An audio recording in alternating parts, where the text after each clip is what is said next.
India lockdown chaos, tapi Jokowi bukan Narendra Modi.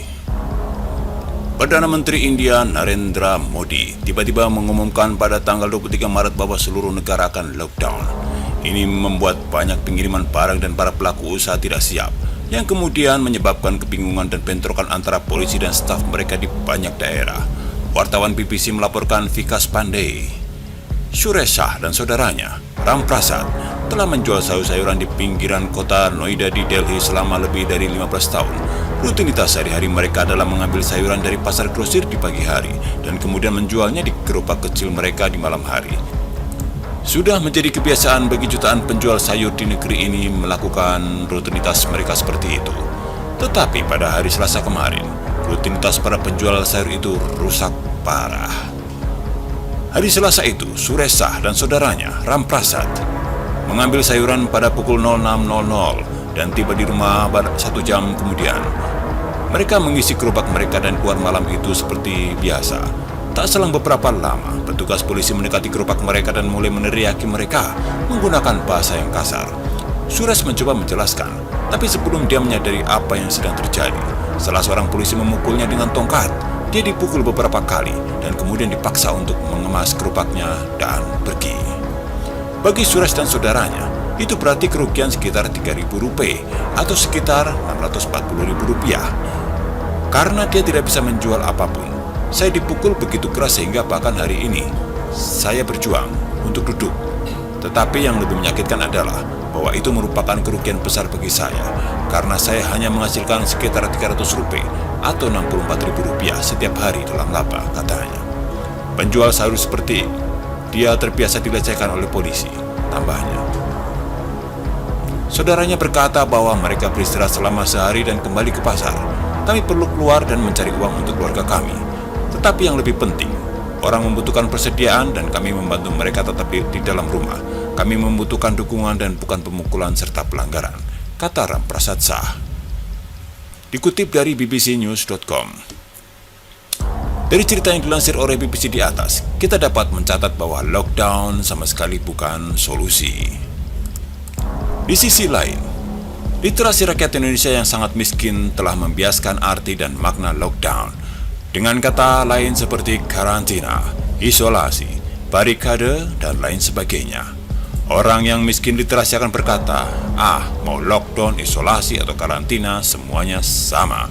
Dan saya selalu menjawab, kalau lockdown, karantina, isolasi, dan lain sebagainya itu semua sama, lalu mengapa bahasa Indonesia susah-susah menciptakan beberapa kata yang berbeda? Sudah, pakai saja satu kata dan hapus kata lain dari Kamus Besar Bahasa Indonesia. Berbeda istilah atau kata, karena semua kata itu memiliki arti dan makna yang berbeda pula.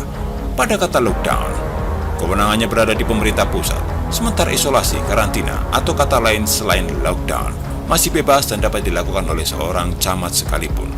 Dengan tegas, Presiden Jokowi menyatakan bahwa kewenangan lockdown ada dan milik pemerintah pusat. Presiden tidak main-main atas keputusan lockdown. Setiap kepala daerah yang menyatakan bahwa daerahnya akan di-lockdown, maka Mendagri langsung bereaksi. Tapi kemudian ramai diberitakan beberapa kepala daerah akan melakukan lockdown. Papua menggema, Tegal sudah melakukan.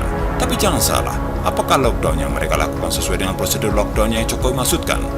Atau sebenarnya hanya melakukan isolasi tapi gagah-gagahan menggunakan istilah lockdown agar terkesan mereka berani membangkang perintah Presiden? Itu yang harus dicermati.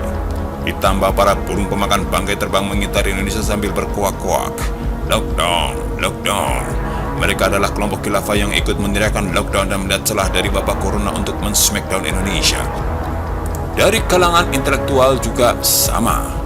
Banyak dari mereka mulai meneriakkan lockdown. Namun teriakan itu hanya berdasar pada kepentingan pribadi, tidak secuil tai kuku pun. Para intelektual ini memikirkan hajat hidup orang banyak, rakyat banyak di akar rumput.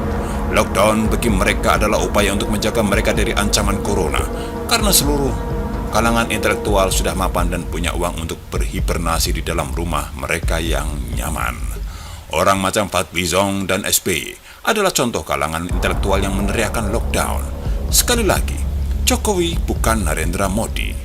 Hingga hari ini, Jokowi mampu bertahan untuk tidak memutuskan lockdown. Narendra Modi kalah berperang melawan corona dengan memutuskan lockdown. Akhirnya, apa yang dialami para pedagang sayur di jalan, dialami pula oleh jutaan, bahkan puluhan juta pedagang dan rakyat India lainnya di seluruh India. Jumlah rakyat India yang mencapai lebih dari 1 miliar. Apa bisa ditahan oleh beberapa puluh juta polisi di India?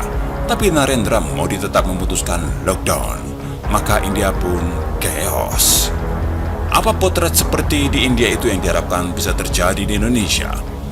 Tapi Wuhan di Cina berhasil keluar dari corona karena melakukan lockdown. Ya, betul. Pertanyaannya, apakah rakyat Indonesia berani sepatu dan setaat rakyat Wuhan di Cina? Keberhasilan pemerintah Cina menyelamatkan Wuhan menjadi kiblat, tetapi kelakuan ngeyel seperti rakyat India dan Italia tetap dipertahankan. Lockdown hanya bisa dilakukan jika seluruh rakyat Indonesia berkomitmen akan mematuhi dan mentaati setiap cuil prosedur lockdown yang diterapkan oleh pemerintah pusat. Itu sebabnya Menko Polhukam Mahfud MD menyampaikan bahwa saat ini pemerintah pusat sedang menyiapkan peraturan pemerintah terkait lockdown.